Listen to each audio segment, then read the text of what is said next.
Hello and welcome back to TriggerSmart. And as you all know, there was another Candace Owens podcast yesterday. She dropped some more bombs, she says, some more information, and then she says she'll string us along to the next video, which is what she does.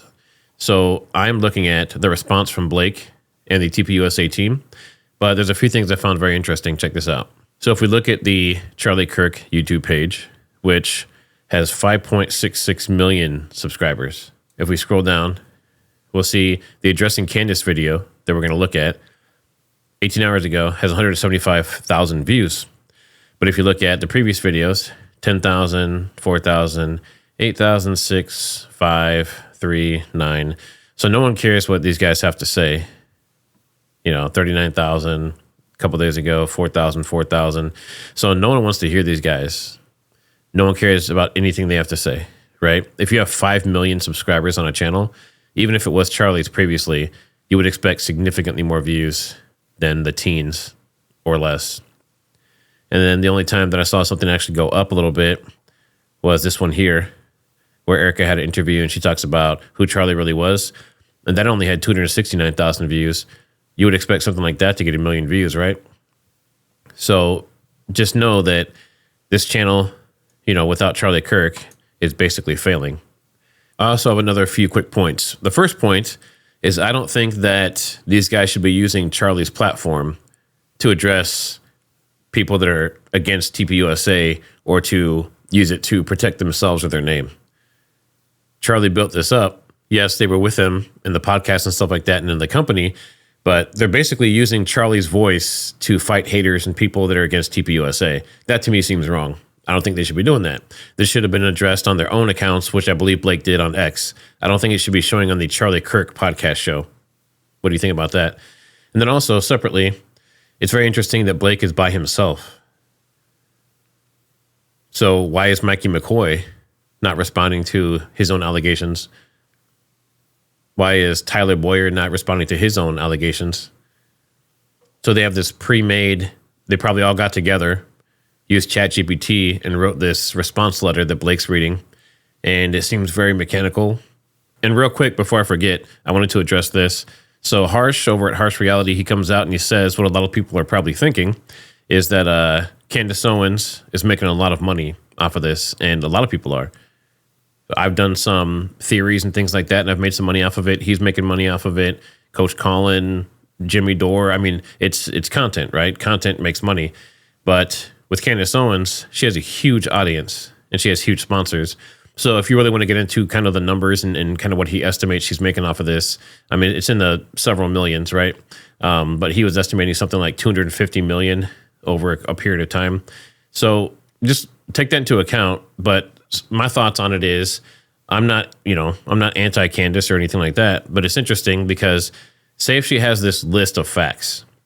So you would think in one episode that's, 2 or 3 hours, she could give us all the facts instead of like sprinkling them in over multiple episodes, multiple sponsor segments over multiple weeks and months, right? So I think there is an aspect of this that is monetization for her. But I think that obviously she truly cares about Charlie and she is trying to do what she can to try and figure things out. But we're not going to know if this is just theatrics until after the fact. So as of right now, you have to make a decision for yourself. So he also addresses too that some people are maybe jealous that she's number one. I mean, people like us, we don't even compete in that arena. So that's not even on the radar. But he and other people have mentioned people like, Joe Rogan obviously has been ousted for number one. And then you have people like Tim Cast. People are saying that he's jealous and that kind of stuff. I mean, these people have empires. They're making millions of dollars every year. They're very comfortable. Now, is there a little competition there? Maybe, but I don't think they're devastated. So just wanted to address that really quick. All right, other people have covered this, but I'm going to give you my perspective. Ever since Charlie's murder, Candace Owens has leveled a flood of allegations against people at Turning Point US. So now again, the first thing I want to bring up is that they're using the Charlie Kirk show, Charlie's platform, to address Candace. That to me just seems kind of cowardly. And to be honest, this is the most views they've had in a long time on this channel since they've taken it over. And I've also heard some allegations that a lot of Charlie Kirk's content, older content especially, has been scrubbed from platforms, including podcasts and on YouTube and other places. Why would they do that? Doesn't make any sense to me. Say, people at Turning Point Action, and people who work for this show. She has made them against some of Charlie's closest friends and against some of his most dedicated employees. She has suggested that Michael McCoy, Charlie's chief of staff, knew Charlie would be murdered, was happy that he died, and stayed silent because he was told he would be the next Charlie.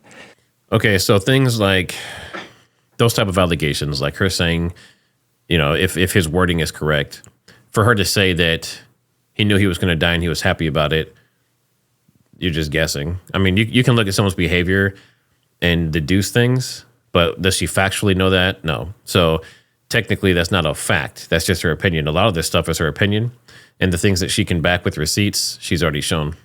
She has suggested Michael is not his real name. It is. I have seen his birth certificate myself. Why would he have seen his friend's birth certificate? That's just kind of strange. Candace has suggested the Utah Valley University event was unusual, and its details suggested a, quote, inside job. It was unusual, and there were some very unusual things about it, including the final location chosen and the fact that security didn't check the roof and some other things about it. I believe that Frank Turek also said that he had some feelings of like questioning the safety and things when they got there. And then the fact that it went from like 600 students that were expected to over 3,000 people. I mean, there's a lot about that situation that was not good. And also the fact that they didn't have metal detectors, they didn't have security guards checking people, and they didn't check tickets. So anyone was allowed to go in. I don't know if that's typical for these TPUSA, events, but that's what happened. Claimed that foreign aircraft have followed Erica Kirk around the country and that Turning Point has lied about this happening. She has accused us of lying about Charlie wanting air.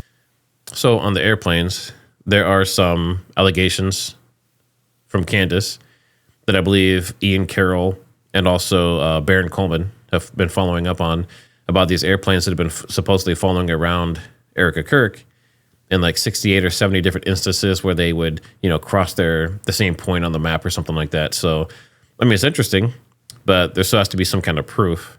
I mean, right now it's just a coincidence, right? So until there's actually proof of something that happened or is happening, then it's just allegations. Erica to take over for him if he died. She has suggested Charlie's security team intentionally denied him first aid after the shooting to ensure that he died. Okay, so now on that one, assuming Brian Harpole is telling the truth in his interview with Sean Ryan and then his follow-up interview with Paramount Tactical, he was saying that he personally was giving Charlie first aid within seconds of Charlie being shot. And he said he gave him first aid in the vehicle all the way up through to the hospital. So that would mean that first aid was not denied.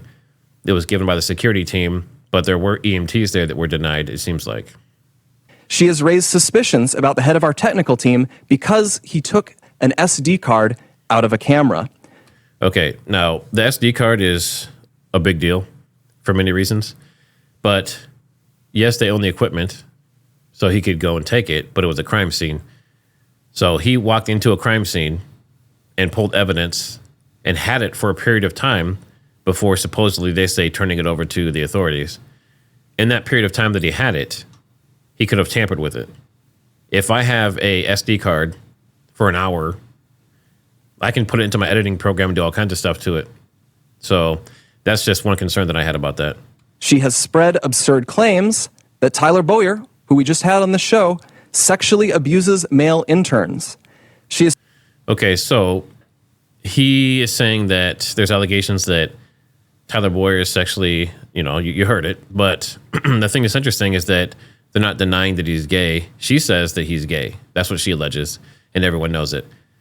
So for a pretty hardcore Christian establishment to have gay higher-ups seems strange to me, but that's if he actually is gay. And the fact that he, brings up this intern thing, he doesn't deny that he's gay, though, when he says it, so that's interesting. That was an interesting point.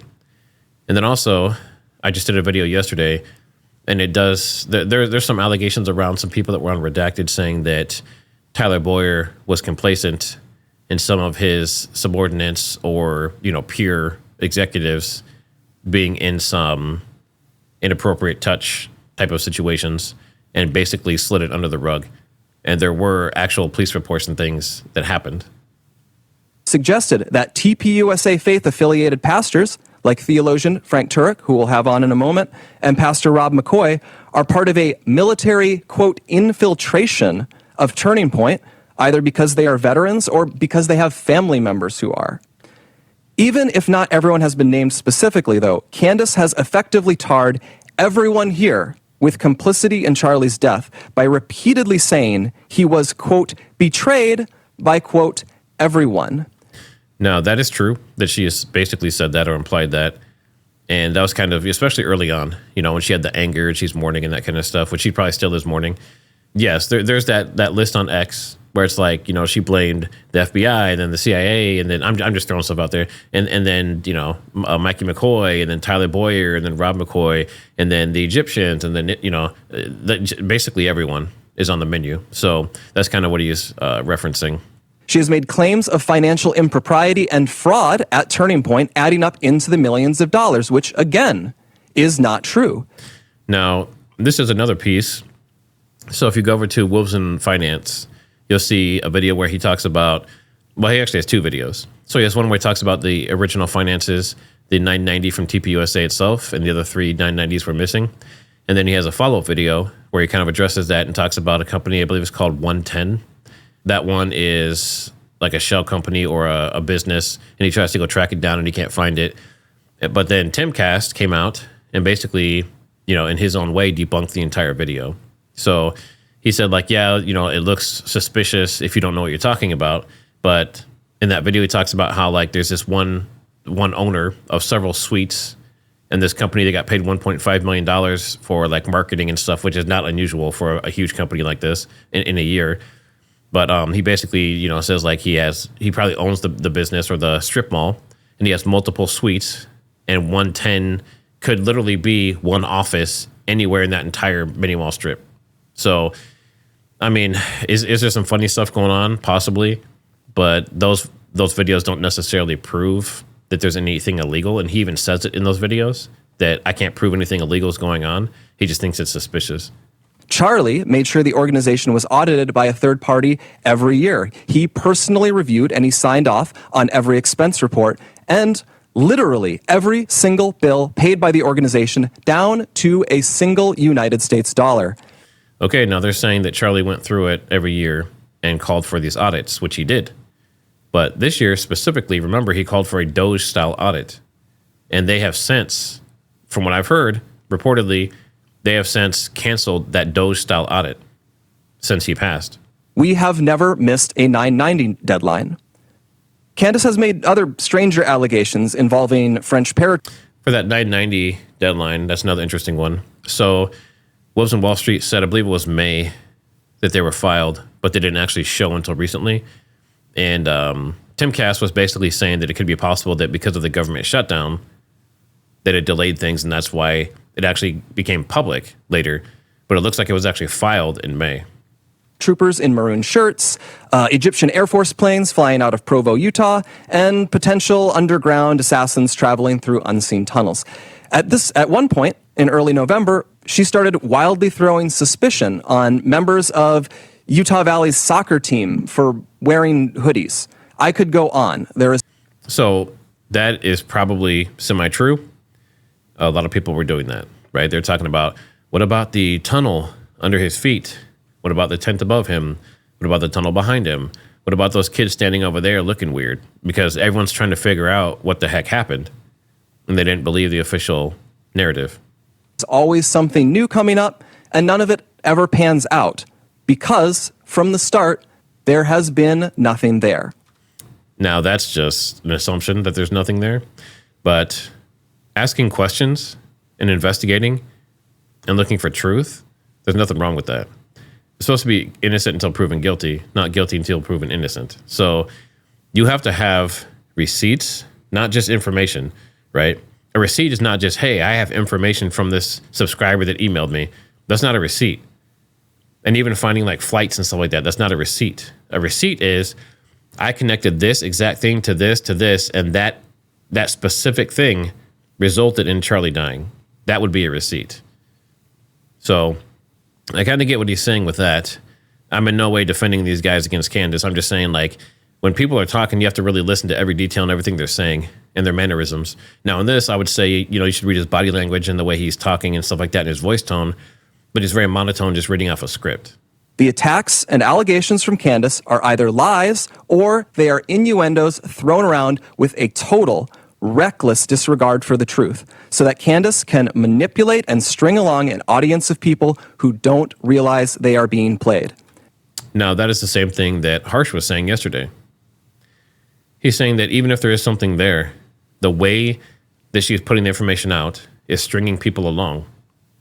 And of course, she's making a crap ton of money off of it. She's already rich, her husband's rich, and now she's getting insanely filthy rich off of being the #1 podcast and all the advertisements and everything else and the views. So I get the frustration. Even if you're a huge Candace fan, anytime that someone says, I have important details and information, but catch that next week on my next episode, should make you wonder a little bit. Instead of being able to grieve properly after one of the most heinous murders in American history, a murder many of us had to witness, my friends have had to endure harassment from people who have gotten whipped up by what Candace is saying. In fact, I would say we have suffered more harassment from these people than we have from Antifa supporters who overtly celebrate Charlie's murder. And just like a lot of those Antifa members, many of these people take this delight in how gross and unpleasant they can be. What our friends have had to endure is not funny, and it's not insignificant. It is evil. I have seen it.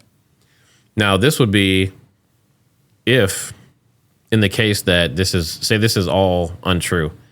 Say everything that she's saying and all the allegations against them are false. Just imagine the damage financially, reputation, within their families, their friends, TPUSA's future. Just imagine how much damage could have been done by that. So I'm surprised at this point that there aren't major legal battles, and they may be brewing in the background. Maybe they're kind of waiting to address her and that kind of stuff because they're getting legal stuff ready. But, I mean, if nothing pans out, this is a huge smear campaign against TPUSA. For months, we have received hundreds, thousands, I suspect, emails and calls asking us to respond. People have wanted us to invite Candace on the show. But for a long time, our approach was to say nothing. We did that for several reasons. First, we thought that her prevarications were so absurd that nobody would believe them. We shouldn't have to answer questions about secret tunnels or Egyptian Air Force planes. That sort of thing is it's beneath contempt to respond to. I kind of agree there, right? There's certain things that, especially if they're not privy to it, right? Say if there was this huge operation and there's all this stuff going on and there's these planes and these other states and things like that involved, what makes you think that Blake would know about it? I mean, even if he was somehow complicit somewhere along the chain, what makes you think they would let him know every detail of everything that happened? So, I mean, that's one part of it. The other part is, a lot of this stuff, because she's basically an investigative reporter, at least right now for this piece. And she is connecting a lot of things that aren't panning out, like you said. And I don't think it's just TPUSA and these guys that are seeing it. There's people all over X and all over her, YouTube last night in her live stream.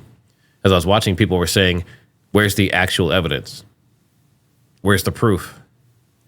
You have all these breadcrumbs, but no final destination. So it's just getting interesting. Now, if she is correct, then she would be the ultimate investigator of all time, right? But only time's going to tell who's right and who's not. The second reason we've said so little, though, is because there's a good rule of thumb, which Charlie followed. Do not feed the trolls. Focus on the mission. Reviving America, uplifting young people, making heaven crowded. Don't give air to people who want to tear you down and sow discord. Okay, so this is an issue. So he is saying, and he acknowledged earlier, that part of the reason they didn't address this yet is because Candace is a good friend of Charlie's. And now he's saying that they're addressing it because she's just a troll. So it's interesting how there's like the two sides of the same thing, right? They're saying on one side, we're respecting certain things that Charlie probably would have wanted because because they were good friends. On the other side, he's saying, oh, she's just a troll. Don't give her airtime. Lastly, we didn't respond because Charlie always viewed Candace as a friend, and we were holding out hope that she would return that friendship and stop what she was doing. But a week from now, it's going to be 3 months. Now, what he said didn't really make sense. So, TPUSA was built by Charlie and some others. Charlie has passed. His show is not doing as well as it was before because he's obviously not on it. And they're scrubbing some of his old content. So they're kind of erasing Charlie slowly over time, right? And he's saying that he would have thought that Candace would have returned the friendship. Well, she wasn't friends with TPUSA. She wasn't friends with Blake. She was friends with Charlie. So what he said didn't really make sense. It's like he's trying to get let off easy because he was a friend of Charlie's or a coworker of Charlie's. I don't necessarily think that's how it should work. Since Charlie's murder, Candace has not changed her behavior. She has continued to spread falsehoods about Charlie's friends, and she continues to concoct new ones about new people. She's using these falsehoods to enrich herself while dividing the conservative movement at an absolutely critical time for this country. She is making a ton of money, and a lot of creators are. But these guys are making a lot of money too. So I heard they made like 80 million or 50 million off of selling like t-shirts, like he was wearing that day, the Freedom t-shirt. So they're cashing in on it too. Not to mention they've grown multiple new chapters. They've opened more churches or brought more churches into the TPUSA fold, TPUSA faith fold, I should say. And they have more pledges and more donations than ever. So they're cashing in on this too. And far too often, we here have heard from ordinary people who loved Charlie and who Charlie loved so much in return. These people have expressed the worry that we are staying silent out of cowardice or as some sort of tacit admission that some of the attacks are true. Neither is the case. Our silence has never been, and it will never be, equal to complacency or approval. Still, we decided Charlie would not allow this to go on. Charlie was not a coward. Charlie was a fighter. Charlie would not allow someone to spread lies about the people closest to him with impunity. And he would feel ashamed if other people were stepping up to defend his friends while he never did so himself. Candace has mentioned several times that the ball is in our court. So here's what is going to happen.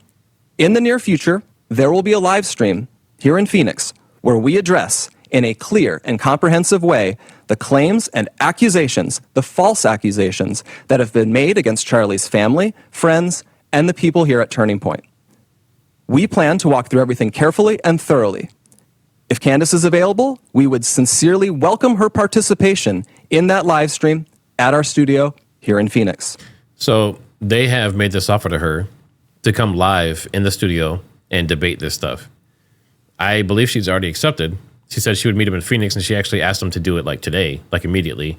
And he's saying it's going to be sometime in the future, a live stream, and they go back and forth about the different things. Obviously, she would have to bring her security team and make sure she's safe there because they want her to go to Arizona where the offices are.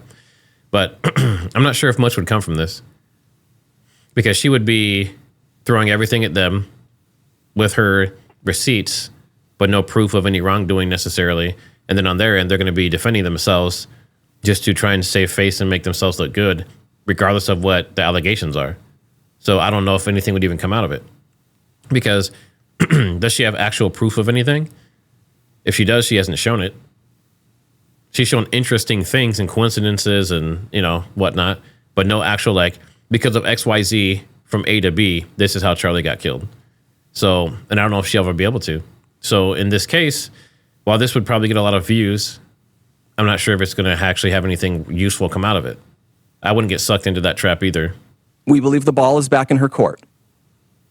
Our motivation for doing this is not out of any obligation to Candace. It is about honoring Charlie. We feel a deep responsibility to protect his legacy, his work, and the truth. I feel that. So they said they want to protect his legacy, yet they're deleting his old videos and his old podcasts off of different platforms. Explain that to me. So I know that one was a little bit long-winded, but what are your thoughts on this? Do you think TPUSA is lying? Do you think she's lying? And even more important, what I'm starting to think is that neither side knows the truth, and they're just attacking each other because they don't know what else to do at the moment. So put your thoughts down below, and as always, like, subscribe, and share this around, and I'll see you on the next one.